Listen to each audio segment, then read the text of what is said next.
అందరికీ నమస్కారం.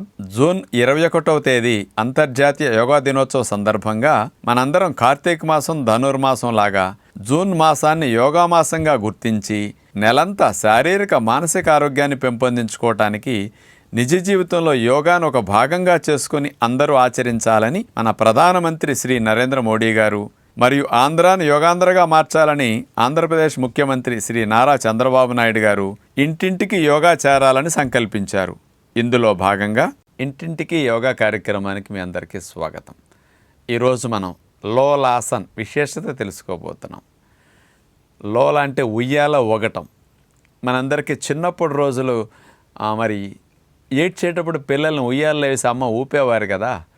అలాగే మన శరీరాన్ని కనుకప్పుడు చేతుల మీద పద్మాసనం వేసి పైకి లేపి రెండు చేతుల్ని రెండు పోల్స్ లాగా ఉపయోగించి మన శరీరాన్ని మొత్తాన్ని ఉయ్యాల ఊపాలి.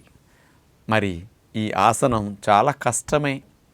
పెద్ద వయసు వారికి, బాగా లావెక్కువ ఉన్నవారికి, అసలు పద్మాసనం రాని వారికి, బాగా హై బీపీలు గుండె జబ్బులు ఉన్నవారికి, మోకాళ్ళ నొప్పులు ఉన్నవారికి, ఇట్లాంటి వారికి అసలు ఎవ్వరికి సాధ్యం కాదు. వయసులో ఉన్న పిల్లలు, యూత్, కాస్త 40, 35, 50 లోపు ఉన్నవారు, కొంచెం హెల్దీగా స్లిమ్గా ఉన్నవారు, చేతులు దృఢంగా ఉన్నవారు మాత్రమే ఈ లోలాసన చేయగలుగుతారు. ఈ లోలాసన చేయటం ద్వారా మీ షోల్డర్ జాయింట్ మంచిగా బలపడుతుంది. మీకు టెన్నిస్ ఎల్బో లాంటి సమస్యలు రాకుండా ఉండటానికి, మీరు మంచిగా బరువులు మోయటానికి, చేతులతో బ్యాగులు మోయాలన్నా, బరువులు మోయాలన్నా, ఎత్తాలన్నా, దింపాలన్నా మీ చేతులు దృఢంగా ఉండటానికి, మీ జబ్బలు మంచి షేపులో ఉండటానికి, మీ శరీరాన్ని మొత్తాన్ని మీ చేతుల మీద లేపి ఆపగలిగే సామర్థ్యం వచ్చిందంటే మీకు మంచి సామర్థ్యం మీ భుజాల్లో జబ్బల్లో ఉన్నట్లు అవుతుందన్నమాట. అలాంటి చేతుల్ని బాగా స్ట్రాంగ్గా చేసుకోవటానికి జిమ్కి వెళ్ళాల్సిన పని లేదు, వెయిట్లు ఎత్తాల్సిన పని లేకుండా లోలాసన చేస్తే ఆల్ ఇన్ వన్ లాగా అన్ని విధాల చేతులకి మంచి లాభం వస్తుంది. దాన్ని ఎలా చేయాలో ఇప్పుడు చూద్దాం. వజ్రాసనంలో కూర్చున్న తర్వాత రెండు కాళ్ళని కలిపి ఒక బెల్ట్తో అలా టైట్ చేసేస్తాం. తొడల భాగం దగ్గర రెండు కాళ్ళకి అట్లా బెల్ట్ వేసేస్తే రెండు కాళ్ళు కలిసిపోయి ఉంటాయి అన్నమాట.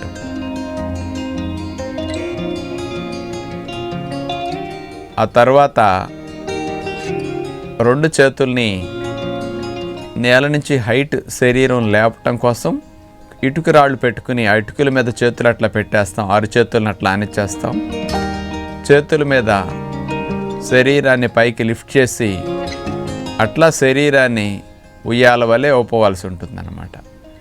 ఈ రకంగా చేయటం ద్వారా భుజాలు, జబ్బలు, చేతులు ఇవన్నీ పూర్తిగా బలపడతాయి. పద్మాసనం వేసి పిల్లలైతే ఇలాగే లోలాసనలాగా చేయొచ్చు. అలా రాని వారు వజ్రాసనంలో ఇలా చేసుకోవచ్చు. 2 పద్ధతులను ఎవరైనా కూడా అభ్యాసం చేయొచ్చు అన్నమాట. ఇప్పుడు చూస్తే అర్థమైంది కదా ఎంత కష్టమో. కాబట్టి పద్మాసనం వేయటానికి వచ్చిన వారికే ఈ ఆసనం చేయటానికి ఎలిజిబిలిటీ ఉంటుందన్నమాట. మరి అది రాని వారికి ఇది కుదరదు. కొంతమందికి చేతులు బలహీనంగా ఉంటాయి. లేపి ఆపగలిగి అట్లాగే హోల్డ్ చేసి ఉంచండి. కొన్ని రోజులకి మెల్లగా ఒకటం మొదలెట్టండి. నిదానంగా ఊపు పెంచుకుంటూ వెళ్ళండి. ఎంత బాగా ఊపేస్తే ఉయ్యాల్లో కూర్చున్న వారికి అంత హాయిగా ఉన్నట్లే మీ ఊపు లోలాసనలు ఎంత ఎక్కువ ఉంటే మీ చేతులకి జబ్బలకి అంత బలం పెరిగి మంచి షేప్, ఈ మజిల్ ఫార్మేషన్ బెస్ట్గా వస్తుంది.